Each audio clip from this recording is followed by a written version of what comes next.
Syed Abdullah Shah institute में कल खां एक ज़ख्मी नाले अब्दुल लतीफ़ हालू पुट जंहिंखे डॉक्टर करमल्ला शेख जी गफ़लत सां इन ग़रीब खे डॉक्टर जी कार जो टक्कर हणी ज़ख्मी करे गाॾी छॾे फरार थी वियो। ख़बर अवांखे ॾियूं पिया सेवण शरीफ़ खां, जिते HIDDO न्यूज़ जे रिपोर्टर फैसल शहज़ाद मुताबिक़ ज़ख्मी खे ॻोठाणनि पंहिंजी मदद पाण तहत पुलिस स्टेशन माई ओठो पहुचायो। गाॾी पुलिस तहवील में वठी मेडिकल लेटर वठी सैयद अब्दुल्ला शाह इंस्टीट्यूट अस्पताल पहुता, जिते डॉक्टरनि जो पुलिस प्रोटेक्शन लेटर वठण खां इनकार करे छॾियो।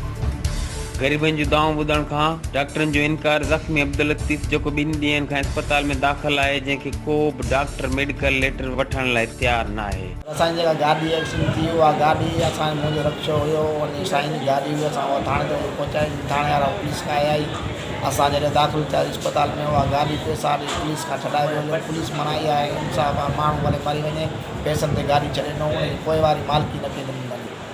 असां NC या FR वग़ैरह थी उहो कान थी आहे, मुंहिंजी दाद लाइ कोन थियो आहे। ऐं असां कल्ह खां वठी 24 कलाकनि खां टाइम मथे चढ़ी वियो आहे। हिन वक़्तु ताईं माना मुंहिंजी का मालिकी डॉक्टर दवा सुठी सभु न को सही तरह पटो पियो अथनि।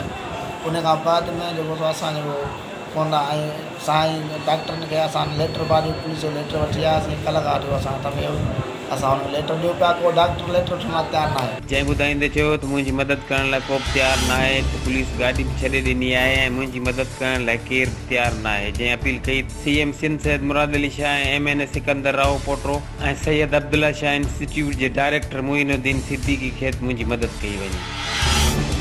HIDDO न्यूज़ 3 वक़्त ताईं बसि एतिरो ई। वधीक ख़बरनि ऐं अपडेट्स लाइ ॾिसंदा रहो HIDDO न्यूज़।